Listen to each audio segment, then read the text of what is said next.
let's go to that question.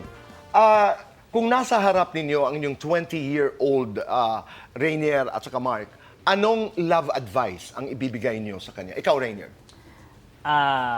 Siguro ang maibibigay ko, palaging irespeto ang mga babae.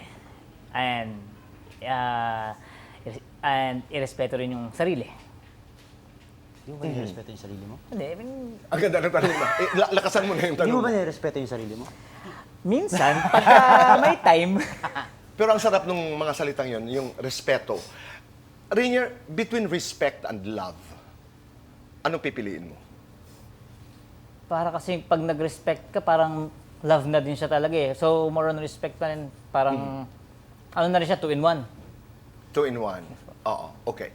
Pero maganda kasi yung tanong na hindi mo ba nire-respeto? Totoo na, lahat naman tayo pinagdadaanan natin yung mga pagkakataon na nakakalimot tayong irespeto ang mga sarili natin. Yes po. Di ba?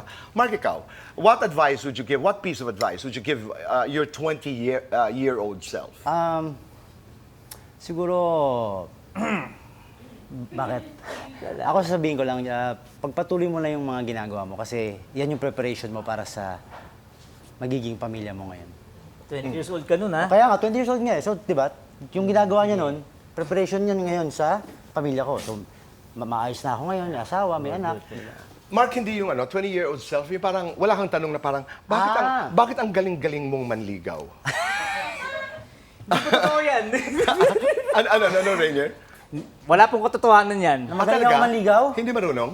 Dito marunong manligaw, Tito Boy. Oh, tamo, Tito Boy. So anong kwento? Tito Boy, lagi ako pagkakamala na ako yung babaero. Ito yung babaero, Tito Boy. Madaldal lang ako, Tito Boy. Pero pagka meron siyang type, Boy, lapitan mo yung ano. Ako ngayon, malakas ang loob ko. Ako yung lumalapit. Okay. Gusto ko makilala ni Mark. Siya, pagka nakita, pogi eh. Mahihain ako, Tito Boy. Ayun na, siya na. Alam mo, Ayun na. wala lang sa image ko, Tito Boy. Mahihain ako, torpe, tsaka conservative. Di ba? Pero hindi lang... Nanglagay na yan. Diba?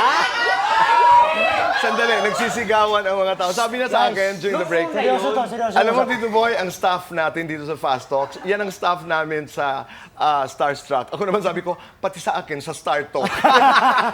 Generation na eh. Okay, ba't nag-react ng gano'n ang mga tao rin yan? Paliwanag mo nga sa akin. Sa tingin ko po siguro nung umpisa hindi siya marunong, nung tumagal, napag-aralan na yung mga technique. So, let's talk about the techniques. Kung bakit napaka-epektibo. Hindi ko alam, ano ba ginagawa mo nun? Wala, ako naman...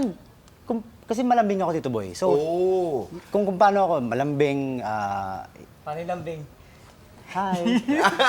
Bayakap ka kagad? Manang ganun. Parang ako yung tipo siguro ng lalaki na wala pa kayong relasyon. Kunyari, first time ng magkausap sa text. Malambing ka na. Kung i-treat ko yung babae, parang akala mo jowa ko na, hi, kumain ka na, ganun-ganun. Yung parang may mga ganun... Anong language of love mo? Ang love language mo? Touchy ka? Sayaw. More on ano eh. Sinasayo. Touchy ako, Tito Boy. Medyo malambing kasi nga